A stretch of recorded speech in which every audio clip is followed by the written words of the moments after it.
Everyone, welcome to రాగా life. మేము 2 months పాప మార్నింగ్ రొటీన్ వీడియో చేసాము.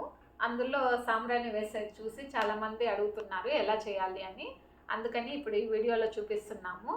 ఇది ఒకసారి చేసి పెట్టుకుంటే 3 months అయినా ఫ్రెష్గా ఉంటుంది, యూస్ చేసుకోవచ్చు. మనకి బొగ్గులు అవంతా అవసరం లేదు, చాలా సింపుల్గా చేసుకోవచ్చు. ఈ సాంబ్రాణి పౌడర్ తయారు చేసుకోవడానికి కావాల్సిన ఇంగ్రీడియంట్స్ చూద్దాము. ఇది దసాంగం పౌడరు, ప్యూర్ సాంబ్రాణి పౌడరు, జవాదు ఆయిల్, పచ్చకర్పూరం, ఇది ఆల్రెడీ పౌడర్ చేసి పెట్టుకున్నాము. శాండిల్ పౌడరు, ఇది ప్యూర్గా మనకి బయట ఎల్లో కలర్లో దొరుకుతుంది, అది ప్యూర్గా ఉండదు. ఇది మేము సున్నిపిండి వాటికి యూస్ చేయడానికని ప్యూర్గా తెప్పిస్తాము, అదే యూస్ చేస్తున్నాము. ఇది ఆవు నెయ్యి 2 spoons సరిపోతుంది. ఇది దసాంగం పౌడరు, చాలా హెర్బ్స్ యూస్ చేసి దసాంగం పౌడర్ని చేస్తారు. జనరల్గా టెంపుల్స్లో ఎక్కువ యూస్ చేస్తారు. మనం ఇంట్లో వేసుకోవడం వల్ల నెగిటివ్ ఎనర్జీ అంతా కూడా పోతుంది. ఇది ప్యూర్ సాంబ్రాణి, మనకి ఇలా స్టోన్ లాగా వస్తుంది. దీన్ని దంచి మేము పౌడర్ చేసుకున్నాము. ఇది 50 grams తీసుకోవాలి. దసాంగం పౌడరు 50 grams, ప్యూర్ సాంబ్రాణి కూడా 50 grams తీసుకుంటాము. ఇది జవాదు ఆయిల్, జవాదు పౌడర్ అయినా యూస్ చేసుకోవచ్చు, లేదా జవాదు ఆయిల్ అయినా యూస్ చేసుకోవచ్చు.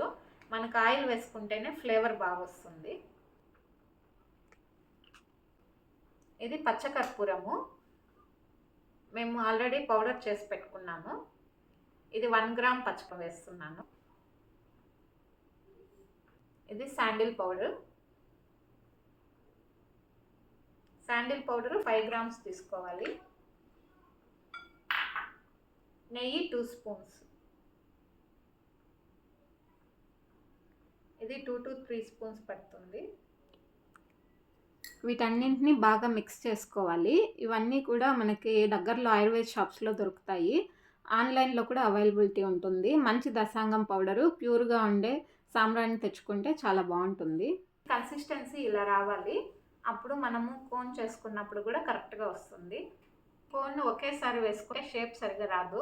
ఫస్ట్ కొద్దిగా వేసుకొని ప్రెస్ చేసుకోవాలి, మళ్ళీ కొద్దిగా వేసుకోవాలి.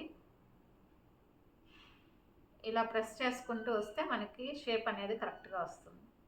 ఆయుర్వేదంలో వాతం, పిత్తం, కఫం అంటాం కదా, చిన్నపిల్లలకి కఫం ఎక్కువ వచ్చే ఛాన్సెస్ ఉంటుంది. మనము ఈ సాంబ్రాణి రెగ్యులర్గా తలస్నానం చేసినప్పుడు వేయడం వల్ల వాళ్ళకి రెగ్యులర్గా వచ్చే జలుబు, దగ్గు అలాంటివి తగ్గుతుంది. చాలామంది ధూపం వేయడం వల్ల అలర్జీస్ వస్తుంది, లంగ్స్ ప్రాబ్లం వస్తుంది అనుకుంటారు. కానీ ఇక్కడ మనము ఎక్కువ బొగ్గులు వేసి వాళ్ళకి ఎక్కువ పొగ అంతా పెట్టట్లేదు. జస్ట్ ఇలా వాళ్ళకి బాడీ మొత్తం బాగా అప్లై చేసి రూమ్లో ఒక పక్క పెట్టేస్తాము. ఒక 15 minutes అలా పొగ రావడం వల్ల రూమ్ అంతా కూడా వామ్గా అవుతుంది. బ్యాడ్ బ్యాక్టీరియా ఏమన్నా ఉన్నా పోతుంది, బ్యాడ్ స్మెల్ లాంటివి అంతా పోతుంది. పిల్లలకు కూడా ముక్కులు అంతా ఫ్రీ అయ్యి చాలా బాగుంటుంది. ఇది మ్యాక్సిమం పిల్లలందరికీ సెట్ అవుతుంది. మీ పిల్లలకి ఒకసారి చెక్ చేసుకొని యూస్ చేయండి. ఇది నార్మల్గా పిల్లలకే కాదు, మనము పూజకి అలా కూడా యూస్ చేసుకోవచ్చు. అందరూ తప్పకుండా ట్రై చేయండి. ఎలా ఉందో కామెంట్ చేయండి. ఇలాంటి మంచి వీడియోస్ కోసం రాగా లైఫ్ ఛానల్ని సబ్స్క్రైబ్ చేసుకోండి. Thank you.